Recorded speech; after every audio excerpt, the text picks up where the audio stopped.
हेमंत सोरेन ने बीजेपी को दी चुनौती, बोले आज चुनाव कराएं, कल हालात समझ में आ जाएंगे।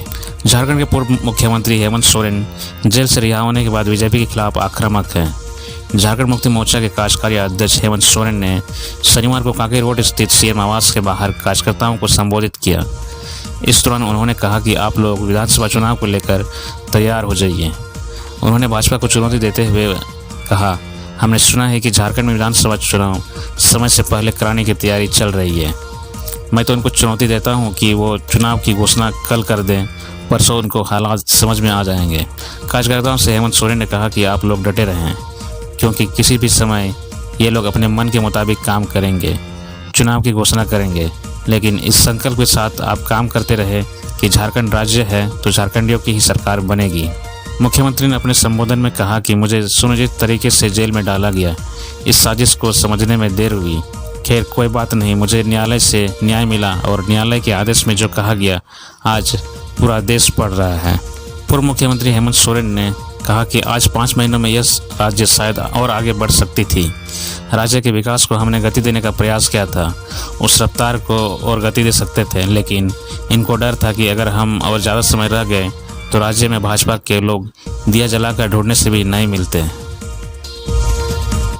हेमंत सोरेन के समर्थन में रांची के सड़कों पर लगा पोस्टर। झारखंड के पूर्व मुख्यमंत्री हेमंत सोरेन के जेल से रिहा होने के बाद झामुमो कार्यकर्ता उत्साह से लबरेज हैं।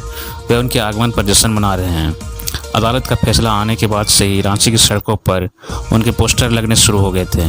शनिवार सुबह राजधानी की सड़कों पर उनके समर्थन में बैनर लगे दिखाई पड़े। इधर उनके जेल से बाहर आने के साथ ही इंडिया गठबंधन के घटक दलों के नेताओं के बयान आने शुरू हो गए हैं। सीपीआई महासचिव डी राजा ने इस पूरे मामले पर अपनी प्रतिक्रिया देते हुए कहा कि अदालत का यह फैसला स्वागत योग्य कदम है। केंद्र सरकार विपक्षी दलों को निशाने बनाने के लिए केंद्रीय एजेंसियों का इस्तेमाल कर रही है। उनकी रिहाई से इंडिया गठबंधन और मजबूत होगा। उन्होंने आगे कहा कि न्याय की जीत होगी और सच्चाई की जीत होगी। वहीं शुक्रवार रात राहुल गांधी ने भी उनकी रिहाई पर खुशी जताई। उन्होंने सोशल मीडिया एक्स पर अपनी प्रतिक्रिया देते हुए कहा कि झारखंड के पूर्व मुख्यमंत्री हेमंत सोरेन की गिरफ्तारी बदले और राजनीतिक दुर्भावना से की गई थी। उस न्यायालय द्वारा उन्हें जमानत देने के फैसले का हम स्वागत करते हैं। 20 जुलाई को रांची आएंगे गृह मंत्री अमित शाह। केंद्रीय गृह मंत्री अमित शाह 20 जुलाई को रांची आएंगे। बीजेपी सूत्रों से मिली जानकारी के अनुसार वे बीजेपी कार्यकारिणी की बैठक में भाग लेंगे और कार्यकर्ताओं व पार्टी पदाधिकारियों को संबोधित करेंगे। बता दें कि लोकसभा चुनाव के बाद वे पहली बार झारखंड आ रहे हैं। वहीं जानकार बीजेपी के दिग्गज नेता के झारखंड आगमन को आगामी विधानसभा चुनावी से भी जोड़कर देख रहे हैं। विधानसभा चुनाव को लेकर भी बीजेपी नेता और असम के मुख्यमंत्री हिमंता बिस्वा शर्मा लगातार झारखंड का दौरा कर रहे हैं। हिमंता बिस्वा शर्मा झारखंड विधानसभा चुनाव का सह-प्रभारी बनाया गया है। हिमंता बिस्वा शर्मा ने आज 29 जून को एक कर सभी आदिवासी सीट के नेताओं के आवास पर जाकर उनसे मुलाकात की। रांची पहुंचते ही हिमंता बिस्वा शर्मा सबसे पहले सीता सोरेन के आवास पहुंचे। इसके बाद वो समीर उरांव, अरुण उरांव, सुदेश भगत से मुलाकात की। इसके बाद वे अर्जुन मुंडा और गीता कोड़ा से भी मिले। इसके बाद प्रदेश कार्यालय में महिला मोर्चा और युवा मोर्चा की बैठक में शामिल होने के बाद वे प्रदेश के वरिष्ठ नेताओं से भी मुलाकात की। पलामू, गढ़वा समेत इन जिलों में भारी वर्षा की चेतावनी। मौसम विभाग ने झारखंड के कई जिलों में भारी बारिश की चेतावनी दी है। भारत मौसम विज्ञान विभाग के रांची स्थित मौसम केंद्र ने पलामू, गढ़वा समेत उत्तर पश्चिमी झारखंड और उसे सटे उत्तरी हिस्से में भारी वर्षा की चेतावनी जारी की है। शनिवार को मौसम केंद्र की ओर से जारी येलो अलर्ट में कहा गया है कि झारखंड के उत्तर पश्चिमी तथा निकटवर्ती उत्तरी भागों में कहीं कहीं भारी वर्षा होने की संभावना है। मौसम केंद्र के प्रमुख अभिषेक आनंद ने बताया कि बंगाल की खाड़ी में एक लो प्रेशर एरिया बना हुआ है। वहीं उत्तर प्रदेश से एक ईस्ट वेस्ट ट्रफ पूर्वी उत्तर प्रदेश में बने साइक्लोनिक सर्कुलेशन की ओर बढ़ रहा है, जिसकी वजह से झारखंड के कई जिलों में कहीं कहीं भारी बारिश हो सकती है। उन्होंने बताया कि पिछले 24 घंटों के दौरान सरायकेला में सबसे ज़्यादा 33.5 मिलीमीटर वर्षा हुई है। डाल्टनगंज का उच्चतम तापमान झारखंड में सबसे ज़्यादा रहा। यहाँ का अधिकतम तापमान 39.3 डिग्री सेल्सियस रिकॉर्ड किया गया। वहीं राजधानी रांची का तापमान न्यूनतम 24.8 डिग्री सेल्सियस दर्ज किया गया। नीट पेपर लीक मामले में हजारीबाग से जमालुद्दीन को सीबीआई ने किया गिरफ्तार। नीट पेपर लीक मामले में सीबीआई की ताबड़तोड़ कार्रवाई जारी है। शनिवार को सीबीआई की टीम ने झारखंड के हजारीबाग से एक को गिरफ्तार किया। नीट पेपर लीक केस में सीबीआई की ओर से झारखंड से की गई यह तीसरी गिरफ्तारी है। गिरफ्तार किए गए शख्स का नाम जमालुद्दीन है। इसके पहले सीबीआई की टीम ने हजारीबाग स्थित ओएसिस स्कूल के प्रिंसिपल और वाइस प्रिंसिपल को गिरफ्तार किया था। 2 लोग पटना से भी गिरफ्तार किए जा चुके हैं। नीट पेपर लीक के तार देश के अलग अलग हिस्सों से जुड़े हैं। सीबीआई की टीमें झारखंड, बिहार के साथ साथ गुजरात में भी जांच कर रही है। ओएसिस स्कूल के प्रिंसिपल एहसानुल हक और वाइस प्रिंसिपल इम्तियाज आलम का शनिवार को मेडिकल कराया गया। सीबीआई के सूत्रों के मुताबिक हजारीबाग के स्थानीय शख्स का भी मेडिकल कराया जाएगा। इम्तियाज आलम नीट के इम्तिहान के लिए सिटी को कोऑर्डिनेटर भी थे। प्रिंसिपल और वाइस प्रिंसिपल को शुक्रवार को सीबीआई ने गिरफ्तार किया था। इसके साथ ही एक स्थानीय शख्स को भी हिरासत में लेकर पूछताछ शुरू की थी। उसे आज गिरफ्तार कर लिया गया। NEET UG 2024 paper leak case में सीबीआई की टीम ने शुक्रवार को हजारीबाग जिले के चरी स्थित सीसीएल गेस्ट हाउस में 6 लोगों से पूछताछ की। शाम 4 बजे 2 अलग अलग कार में 3 लोगों को अपने साथ पटना ले गई। जिन लोगों को सीबीआई की टीम पटना ले गई उसमें एनडीए के सिटी कोऑर्डिनेटर और सेंटर के केंद्राधीक्षक और एक शख्स शामिल हैं।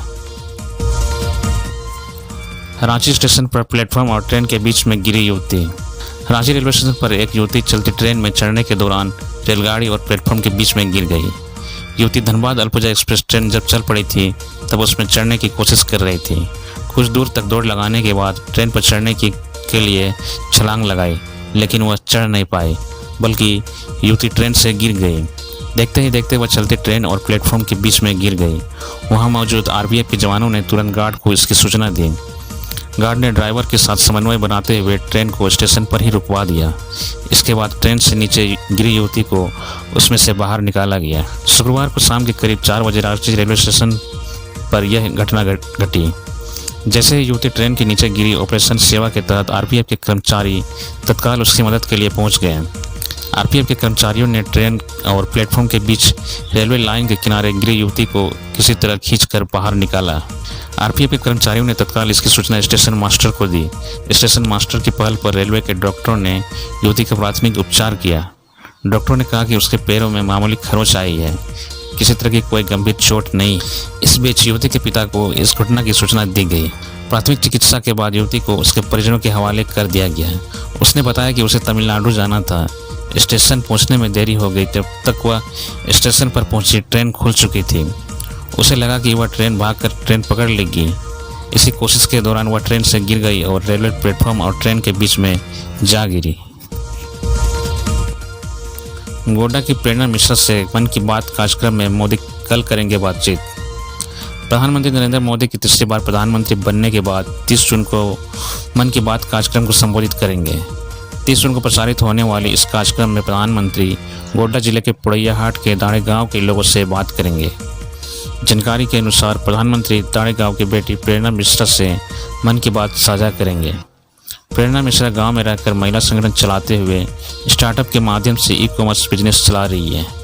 इसको लेकर गोड्डा भाजपा की ओर से भी लोगों को कार्यक्रम में जुड़ने का संदेश दिया जा रहा है।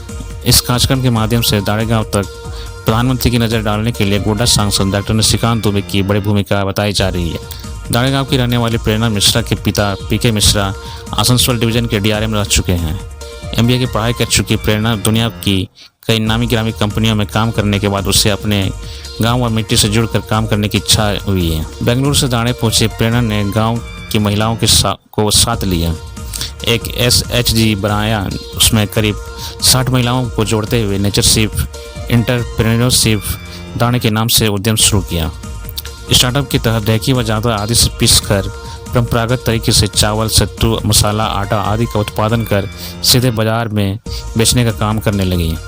महिला समूह द्वारा उत्पादित सामग्री e commerce platform Flipkart, Amazon आदि बड़ी कंपनियों के माध्यम से देश में बेचने का काम किया जा रहा है।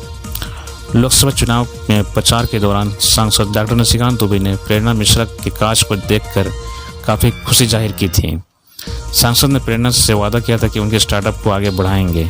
आज डॉक्टर दुबे की बात आगे पहुंची और प्रधानमंत्री मोदी मन की बात कार्यक्रम में प्रेरणा से बात करने वाले हैं। झारखंड विधानसभा चुनाव में जेडीयू उतारेगा कैंडिडेट। दिल्ली में आज जेडीयू के राष्ट्रीय कार्यकारिणी की बैठक में आगामी झारखंड विधानसभा चुनाव को लेकर चर्चा की। बैठक के दौरान नीतीश कुमार ने गर्मजोशी से पार्टी के सभी नेताओं का स्वागत किया। इस दौरान लोकसभा चुनाव में अपने प्रदर्शन को लेकर पार्टी के नेता काफी उत्साहित दिखे। पार्टी ने झारखंड विधानसभा के चुनाव में भी कैंडिडेट उतारने का फैसला किया है। बैठक में प्रस्ताव लाया कि आगामी झारखंड चुनाव भी जेडीयू मजबूती से लड़ेगी। कहा गया कि झारखंड में पहले भी जेडीयू के उम्मीदवार उतरे हैं और जीते भी हैं। झारखंड की उन सीटों को चिन्हित करने की बात कही गई जहाँ प्रत्याशी उतारने की संभावना सबसे ज्यादा है। उसके बाद रणनीति बनाकर आगे की तैयारी में जुटने की बात कही गई है। अस्पताल में महिला को बंधक बनाने के मामले में स्वास्थ्य मंत्री बन्ना गुप्ता ने सचिव से 3 दिन में रिपोर्ट की मांग। रांची के जेनेटिक निजी अस्पताल बरियातू में प्रसूता महिला को बंधक बनाने के मामले में हाईकोर्ट के बाद स्वास्थ्य मंत्री बन्ना गुप्ता भी एक्शन के मोड में आ गए हैं। स्वास्थ्य मंत्री ने विभाग के प्रधान सचिव को 3 दिनों के अंदर विभागीय कार्रवाई करते हुए रिपोर्ट प्रस्तुत करने को कहा है कि ऐसे अस्पतालों पर कड़ी कार्रवाई होगी। बता दें कि प्रसूता महिला को उसके बच्चे से अलग लगभग 1 महीने तक निजी अस्पताल में बंधक बनाकर रखा गया। हालांकि महिला को छोड़ दिया गया है, लेकिन अस्पताल का कठोर रवैया सुर्खियों में बना हुआ है। महिला का नाम सुनीता है। गरीब सुनीता को पूरे 1 महीने तक जेनेटिक हॉस्पिटल में बंधक बनाए रखा। एक नवजात को उसकी मां से 1 महीने तक दूर रखने के मामले में को हाईकोर्ट ने गंभीरता ले लिया है। कोर्ट ने कल 28 जून को मामले में संज्ञान लेते हुए प्रधान सचिव से जवाब मांगा है। कोर्ट ने मामले में रांची सिविल सर्जन को उक्त अस्पताल के रजिस्ट्रेशन की जांच करने का निर्देश दिया है। कोर्ट में मौजूद स्वास्थ्य विभाग के प्रधान सचिव ने आश्वस्त किया है कि जांच कर जेनेटिक अस्पताल प्रबंधन पर कार्रवाई की जाएगी। अस्पताल पर लगे ये आरोप कोर्ट ने प्रधान सचिव को मामले की जांच कर रिपोर्ट दाखिल करने का निर्देश दिया है। कल की सुनवाई के दौरान प्रार्थी की ओर से बताया गया कि जेनेटिक अस्पताल ने मरीज के साथ अमानवीय व्यवहार किया है। प्रार्थी की ओर से कोर्ट को बताया गया कि ये रनिया के बनवीरा नवाटोली निवासी सुनीता कुमारी को 28 मई को प्रसव पीड़ा होने पर खूंटी सदर अस्पताल ले जाया गया था। वहां से उसे रिम्स रेफर कर दिया गया। यहां आते ही एक ऑटो चालक महिला को पति मंगलू को झांसा देकर जेनेटिक अस्पताल ले जाया, जहां महिला ने बच्चे को जन्म दिया। नाबालिग लड़की के साथ दुष्कर्म करने वाले आरोपी को 10 साल की सजा। चाईबासा के नाबालिग लड़की के साथ दुष्कर्म करने वाले सोनमा के खारीमाटी प्रोटका साई निवासी मनोज जामुदा को प्रथम अपर जिला एवं सत्र न्यायाधीश ओम प्रकाश की अदालत ने पोक्सो एक्ट के तहत 10 साल का सश्रम कारावास की सजा सुनाई और 10,000 रुपये जुर्माना लगाया गया है। इसके खिलाफ पीड़िता के बयान पर 8 मई 2022 को सोनमा थाना में मामला दर्ज किया गया था। 10 मामले में बताया गया था कि 7 मई 2020 को पीड़िता अपने घर में सोई थी। रात के लगभग 11 बजे मनोज जामुदा उसके घर में घुस गया और शादी का प्रलोभन देकर पाला पुसला कर अपने घर ले गया और वहां उसके साथ शारीरिक संबंध बनाया। 8 मई की सुबह 3 बजे मनोज ने उसे वहां से अपने मामा के घर ले गया, वहां भी शारीरिक संबंध बनाया। जब पीड़िता शादी करने को कहा तो मनोज ने इनकार कर दिया। पीड़िता को 8 मई को उसके घर पहुंचा दिया। पीड़िता ने आरोपी परिजनों को सुना दिया। इसके बाद मामला दर्ज कराया गया। अदालत को मनोज जामुदा के खिलाफ नाबालिग लड़की के साथ दुष्कर्म करने का साक्ष्य मिल जाने से उसे 10 साल की सजा सुनाई गई।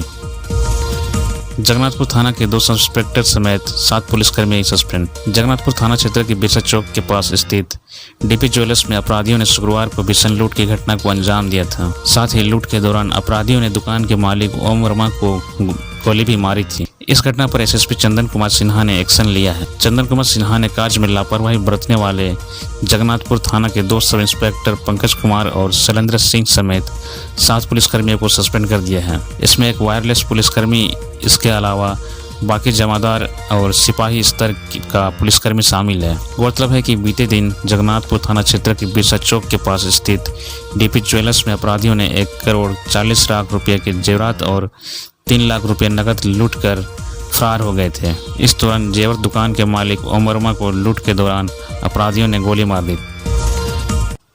धनबाद सड़क हादसे में 3 युवकों की मौत। धनबाद में सड़क हादसे में 3 युवकों की मौत हो गई। तीनों युवक मेला देखने अपने परिजनों के यहाँ आए थे। हादसा टुंडी थाना क्षेत्र के कोटालडी के समीप शनिवार को हुआ है। लोगों ने बताया कि बाइक जिस पर तीनों युवक सवार थे अनियंत्रित होकर खजूर पेड़ से टकरा गई, जिससे बाइक सवार तीनों लड़के की मौके पर ही मौत हो गई। मृतकों में एक नाबालिग है जबकि 2 की उम्र महज 18 वर्ष थी। मृतकों में शाहिद अंसारी 18 वर्ष, हसमत अंसारी 12 वर्ष और सोनू अंसारी 18 वर्ष जंगलपुर गोविंदपुर निवासी हैं। घटना के संबंध में बताया जाता है कि शाहिद अंसारी एवं सोनू अंसारी अपने एक संबंधी के यहाँ मेला देखने आए थे। तीनों युवक शनिवार सुबह लगभग 9 बजे अपने रिश्तेदार के साथ लछुरायडी से नहाने के लिए गए। तीनों युवक बाइक पर सवार होकर जोरिया जा रहे थे, तभी बाइक अचानक कोडाल्डी के समीप अनियंत्रित हो गई।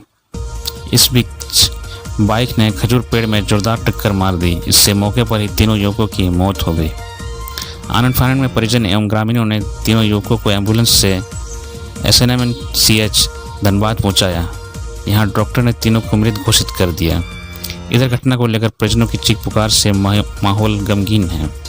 घटना को लेकर टुंडी थाना प्रभारी असीम कमल टोपनो ने बताया कि घटना काफ़ी दुखद है। सबको पोस्टमार्टम के बाद परिजनों को सौंप दिया जाएगा।